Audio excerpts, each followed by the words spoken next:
अस्सलामुअलैकुम to all my friends. कैसे हैं आप सब? ठीक ठाक हैं। आज की वीडियो का टॉपिक जो है हमारे पास MGT 610 यानी कि बिज़नेस एथिक्स का हमने पढ़ना है, यानी कि फ़ाइनल टर्म की प्रिपरेशन करनी है। और इसका जो है ये लेसन नंबर 24 जो है ये MGT 610 का जो है फ़ाइनल टर्म का पहला लेक्चर है। ठीक है, लेसन नंबर 20 तक जो है वो मिड टर्म में थे और 21 22 23 जो है वो नहीं करने।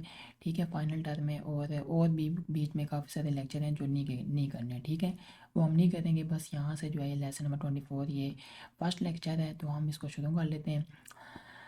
इसमें हमारे पास का नाम है ओलिगोपोलीज एंड पब्लिक पॉलिसी। ठीक है, ये इसका हैंड्स आउट है, ये आप देख सकते हैं। मैंने इसीलिए जो है ना उसके साथ आगे टिक लगा दिया कि ये वाला लेक्चर है। ठीक है, जो नहीं होगा उसमें हमने क्लास लगाया हुआ था, ये क्लास है, ये वाला लेक्चर नहीं है। ठीक है, तो हम जाएंगे अभी लेक्चर नंबर 24 के वर्ल्ड फाइल पे। यहाँ जाएंगे वर्ल्ड की फाइल पे। ठीक है, और यहाँ से जो है आसान बाद में इसका कॉन्सेप्ट समझेंगे कि इसमें क्या कॉन्सेप्ट जो है वो सिखाया गया है। फर्स्ट यहाँ पे हमारे पास MGT 610 lesson number 24 oligopolies and public policy. ठीक है, फर्स्ट यहाँ पे हमारे पास है ब्राइब्स अस एक्सटॉर्शन, यानी कि रिश्वत बामुकाबला बत्ता। ठीक है, रिश्वत यानी कि ब्राइब्स और एक्सटॉर्शन यानी कि बत्ता। अगर पैसा पेयर देता है बिना किसी धमकी के तो ये ब्राइब है।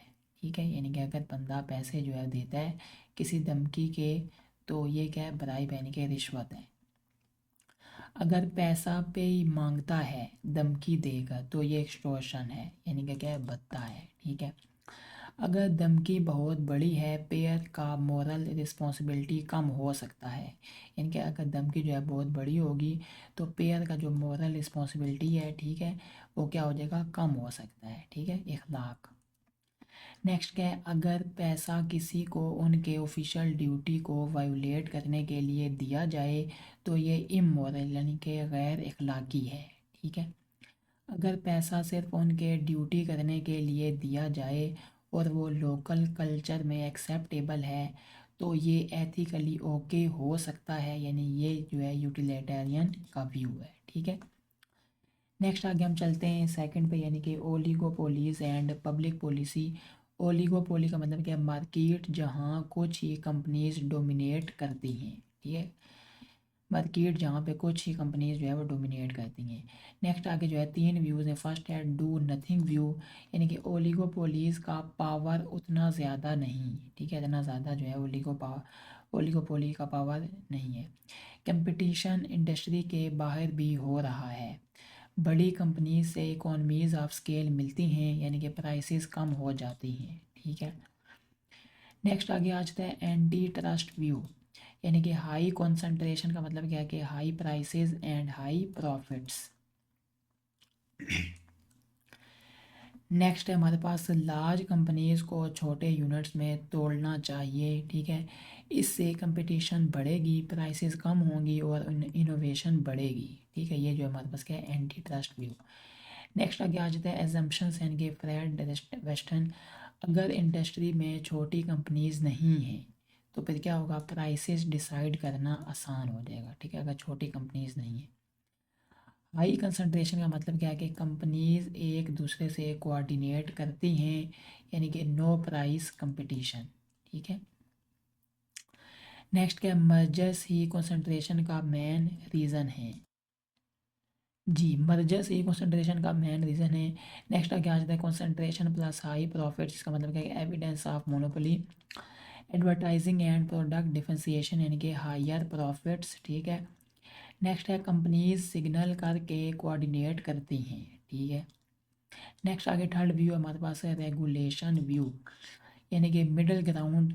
लार्ज कंपनीज की इकोनॉमीज ऑफ स्केल का बेनिफिट लेते हैं बट उनको कंज्यूमर को हार्म करने से बचाते हैं। ठीक है, नेक्स्ट क्या है? रेगुलेटरी एजेंसीज या government take over suggested.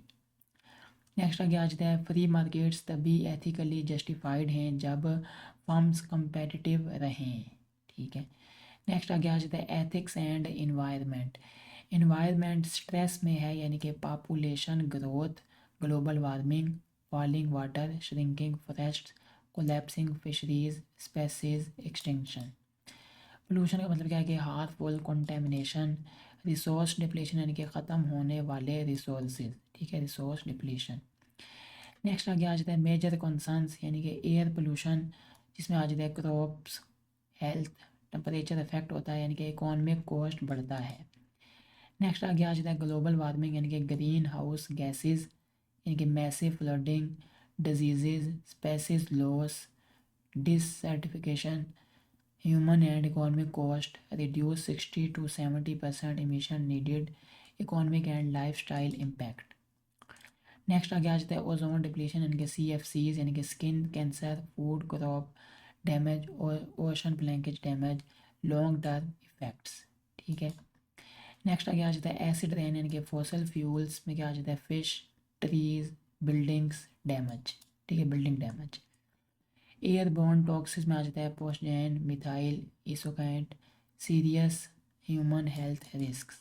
Conclusion यानी कि क्या रिजल्ट निकला इसका, इन्वायरमेंट को प्रोटेक्ट करना एथिकली ओब्लिगेशन यानी कि इखलाकी ज़िम्मेदारी है फ्यूचर जनरेशन्स के लिए, ठीक है। यानी कि जो इन्वायरमेंट है उसको क्या करना है, प्रोटेक्ट करना है, एथिकल ओब्लिगेशन है यानी कि इखलाकी ज़िम्मेदारी है फ्यूचर जनरेशन्स के लिए, ठीक हो गया। तो यहाँ तक हमारे पास जो है लेक्चर नंबर 24 जो है एंड होता है। यहाँ से आगे हम चलते हैं MCQs पे। फर्स्ट यहाँ पे हमारे पास MCQs है, who initiates a bribe, the pair initiates the bribe यानी कि रिश्वत देने वाला शुरू करता है, रिश्वत देने वाला शुरू करता है, ठीक है।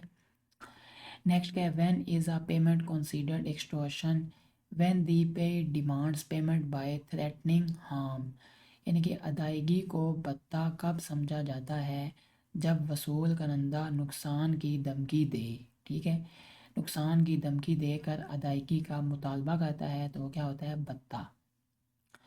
Is a pair morally responsible if the threatened harm is very large, moral responsibility may be diminished। Next हमारे पास when is paying someone to perform their official duty ethical permissible if it is locally accepted custom and has a serious reason, किसी को अपनी सरकारी duty अदा करने के लिए अदायगी अखलाकी तौर पर कब जायज़ है, अगर ये मकामी तौर पर कबूल शुदा रवाज है और इसकी संगीन वजह है, ठीक है। ओलिगोपोली क्या होता है, a market dominated by a few large companies, according to the do nothing view why might oligopolies not be harmful, क्यों जो ओलिगोपोलीज जो है वो हार्मफुल नहीं होते, because competition exist between industries and economies of scale lower prices, ठीक है। What does the antitrust view suggest to reduce high prices in concentrated industries, break up large corporation into smaller units? How does high concentration affects profits according to the antitrust view? It increases profits, showing monopoly power. अदम एतमाद के नुक्ते नज़र के मुताबिक आला एतकाद मुनाफा को कैसे मुतासर करता है, ये इजारादारी की ताकत दिखाकर मुनाफा में इजाफा करता है। What role does advertising play in oligopolistic industries? Advertising is correlated with the higher profits. What is the middle ground view between do nothing and antitrust regulation to control large firms while keeping economies of scale? Name two major environmental threats caused by industry pollution and resource depletion. Global warming क्या होती है, increase in Earth's temperature due to greenhouse gases. Which gases are responsible for global warming? Carbon dioxide, methane, nitrogen oxide, and CFCs. What is ozone depletion mainly caused by release of CFCs? Name and effect of ozone depletion on humans. Increased skin care cases. How does acid rain affect the environment? Harms fish, trees, buildings, and water quality. What are airborne toxins? Harmful substances released into the air like poison and methyl isonate. Why is environmental protection considered an ethical obligation to safeguard human welfare and future generation? माहौलियाती तहफ़्फ़ुज़ को अखलाकी ज़िम्मेदारी क्यों समझा जाता है, इंसानी फलाह व बहबूद और आने वाली नस्लों की हिफाजत के लिए, ठीक है। तो यहाँ तक हमारे पास जो है ये लेक्चर नंबर 24 जो है वो एंड होता है। उम्मीद है ये वीडियो आपको अच्छी लगी होगी। अगर वीडियो अच्छी लगी हो तो लाजमी वीडियो को लाइक भी करें, चैनल पर नहीं हो तो लाजमी सब्सक्राइब कर दें। अस्सलाम वालेकुम रहमतुल्लाहि व बरकातुहू।